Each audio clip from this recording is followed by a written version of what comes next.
लाला लक्ष्मी चंद के स्वप्न में साईं बाबा किसी की कुदृष्टि का प्रभाव है यह चिड़िया भक्त की खिचड़ी खाई। लाला लक्ष्मी चंद के स्वप्न में साईं बाबा। बम्बई के श्री वेंकटेश्वर प्रेस में नौकरी करने वाले लाला लक्ष्मी चंद वहां से नौकरी छोड़कर रेलवे विभाग में आए और फिर वे messrs Ralli brothers and company में मुंशीगिरी करने लगे। सन 1910 में उनका श्री साईं बाबा से संपर्क हुआ। बड़े दिन क्रिसमस से लगभग 1 या 2 मास पहले सांता क्रूज में उन्होंने स्वप्न में एक दाढ़ी वाले वृद्ध को देखा जो चारों ओर से भक्तों से घिरा हुआ खड़ा था। कुछ दिनों के बाद वे अपने एक मित्र श्री दत्तात्रेय मंजूनाथ बिजूर के यहाँ दासगनु का कीर्तन सुनने गए। दासगनु का ऐसा नियम था कि वे कीर्तन करते समय श्रोताओं के सम्मुख श्री साईं बाबा का चित्र रख लिया करते थे। लक्ष्मी चंद को यह चित्र देखकर बड़ा अचंभा हुआ, क्योंकि स्वप्न में उन्हें जिस वृद्ध के दर्शन हुए थे उनकी आकृति भी ठीक इस चित्र के अनुरूप ही थी। इससे वे इस निष्कर्ष पर पहुंचे कि स्वप्न में दर्शन देने वाले स्वयं शिरडी के श्री साईंनाथ ही थे। चित्र दर्शन, दासगनु का मधुर कीर्तन और उनके संत तुकाराम का प्रवचन आदि का उन पर कुछ ऐसा प्रभाव पड़ा कि उन्होंने शिरडी यात्रा का निश्चय कर लिया। उसी रात्रि को लगभग 8 बजे उनके एक मित्र शंकर राव ने उनका द्वार खटखटाया और शिरडी चलने को पूछा, तो लक्ष्मी चंद के हर्ष का पारावार न रहा और वे तुरंत ही शिरडी चलने को तैयार हो गए। एक मारवाड़ी से 15 रुपये उधार लेकर तथा अन्य आवश्यक प्रबंध कर भजन भी किया। उसी डिब्बे में 4 यमन यात्री भी बैठे थे जो शिरडी के समीप ही अपने अपने घरों को लौट रहे थे। लक्ष्मी चंद ने उन लोगों से श्री साईं बाबा के संबंध में पूछताछ की। तब उन्होंने उन्हें यह बताया कि श्री साईं बाबा शिरडी में अनेक वर्षों से निवास कर रहे हैं और वे एक पहुंचे हुए संत हैं। जब वे कोपर गांव पहुंचे तो बाबा को भेंट देने के लिए कुछ अमरूद खरीदने का उन्होंने विचार किया, लेकिन वे वहां के प्राकृतिक सौंदर्य को देखने में कुछ ऐसे तल्लीन हुए कि उन्हें अमरूद लेने का ध्यान ही नहीं रहा। परंतु जब वे शिरडी के समीप आए तो अचानक उन्हें अमरूद खरीदने की याद आई। इसी बीच उन्होंने देखा कि एक वृद्धा टोकरी में अमरूद लिए तांगे के पीछे पीछे दौड़ती चली आ रही है। यह देख उन्होंने तांगा रुकवाया और उनसे कुछ बढ़िया अमरूद खरीद लिए।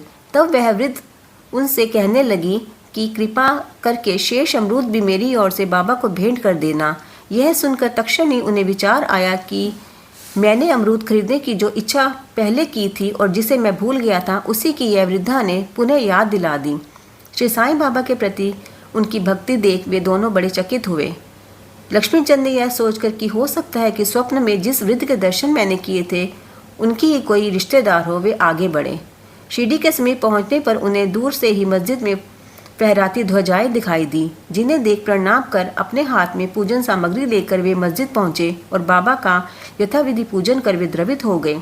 उनके दर्शन कर वे बहुत आनंदित हुए तथा उनसे लिपट गए।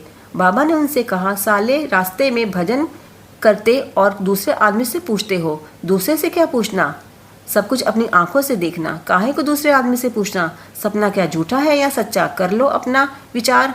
आप मारवाड़ी के उधार देने की क्या जरूरत थी, हुई क्या मुराद पूरी। ये शब्द सुनकर उनकी सर्वव्यापकता पर लक्ष्मीचंद को बड़ा आश्चर्य हुआ। दोपहर के समय जब लक्ष्मीचंद भोजन के लिए बैठे तो उन्हें एक भक्त ने सांझे का प्रसाद दिया, जिसे पाकर वे बड़े प्रसन्न हुए। दूसरे दिन भी वे उपमा सांझा की आशा लगाए बैठे थे, परंतु उस दिन किसी भी भक्त ने यह प्रसाद नहीं दिया। तीसरे दिन दोपहर की आरती पर बापू साहब जोग ने बाबा से पूछा कि नैवेद्य के लिए क्या बनाया जाए। तब बाबा ने उनसे सांझा लाने को कहा।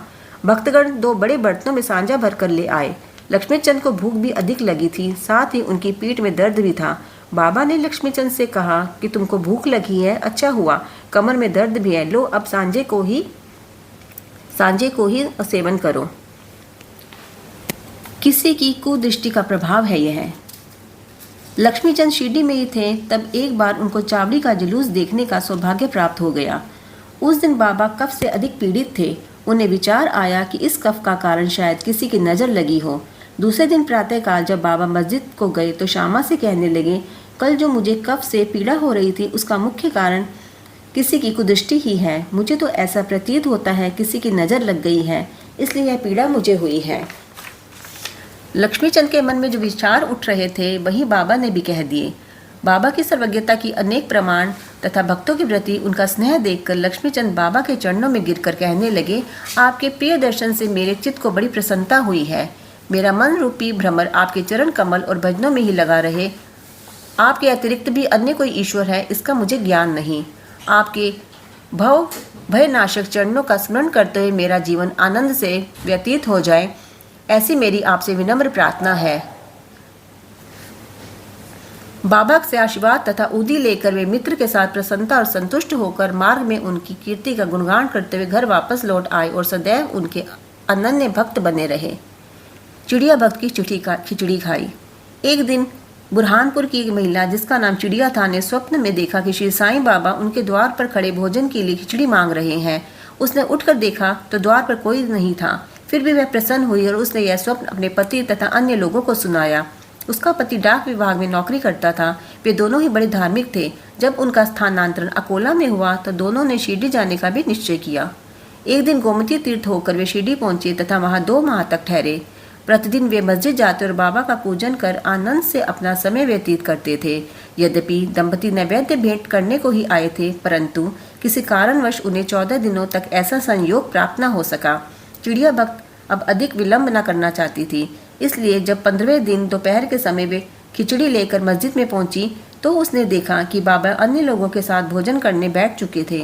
पर्दा गिर चुका था। पर्दा गिरने के बाद कोई भी अंदर नहीं जा सकता था, परंतु चिड़िया भक्त एक क्षण भी प्रतीक्षा न कर सकी और हाथ से पर्दा हटाकर भीतर चली गई। आश्चर्य की बात यह थी कि उसने देखा कि बाबा की इच्छा उस दिन सबसे पहले खिचड़ी खाने को ही थी।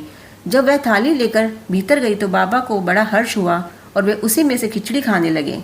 बाबा की ऐसी उत्सुकता देखकर प्रत्येक को बड़ा आश्चर्य हुआ और जिन्होंने वह खिचड़ी की वह वार्ता सुनी, उन्हें भक्तों के प्रति बाबा का असाधारण स्नेह देखकर बड़ी प्रसन्नता हुई। ओम साई राम।